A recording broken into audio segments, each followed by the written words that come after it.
উপস্থিত আছেন। আমরা কি জন্য আসছি আপনারা ইতিমধ্যে বুঝতে পেরেছেন। আসলে আমরা আমাদের নৈতিক দায়িত্ব পালন করার জন্য আপনাদের কাছে ছুটে এসেছি। আপনারা আমাদের ভাই, বন্ধু, শ্রদ্ধেয় ব্যক্তিত্ব। আপনাদের জান মালের নিরাপত্তার দায়িত্ব আমাদের ভাই বলেছেন। এটাই লালন করে ইসলামের নৈতিকতা, এটাই যে ইসলামিক দেশে অনিসলামিক, অমুসলিম বা ভিন্ন ধর্ম অবলম্বীরা বসবাস করে, সেখানে ইসলামী গভর্নমেন্টের দায়িত্ব হচ্ছে তাদের জান এবং মালের পূর্ণ নিরাপত্তা বিধান করা, এবং তারা এমন সুখে থাকবে যে তারা তখন বুঝতে পারবে যে আসলে Islam is a complete code of life. এটা এই জন্যই বলা হয়েছে।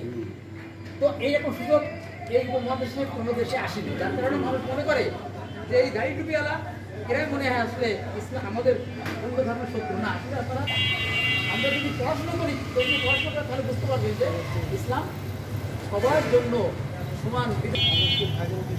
প্রত্যেকটা ধর্মই কিন্তু নৈতিকতার শিক্ষা দেয়, কোনো ধর্ম কিন্তু সন্ত্রাসবাদ শিক্ষা দেয়। এই জন্য আপনাদের প্রতি দাবি থাকবে যে আপনাদের সন্তানকে সুসন্তান হিসেবে গড়ে তুলতে গেলে অবশ্যই আপনারা এই ধর্মীয় শিক্ষাটা, আপনাদের ধর্মীয় শিক্ষাটা আপনারা সেটা বাড়িতে হোক, সেটা আপনাদের মন্দিরে হোক, অবশ্যই দেবেন। একজন হিন্দু তার মন্দিরে যাবে, একজন খ্রিস্টান তার গির্জায় যাবে, এবং যতক্ষণ পর্যন্ত তার ভিতরে ধর্মীয় শিক্ষা থাকবে ততক্ষণ সন্ত্রাস হবে না। এখন আমাদের সামনে বক্তব্য রাখবেন আমাদের এই একজন মঠের সম্মানিত আমির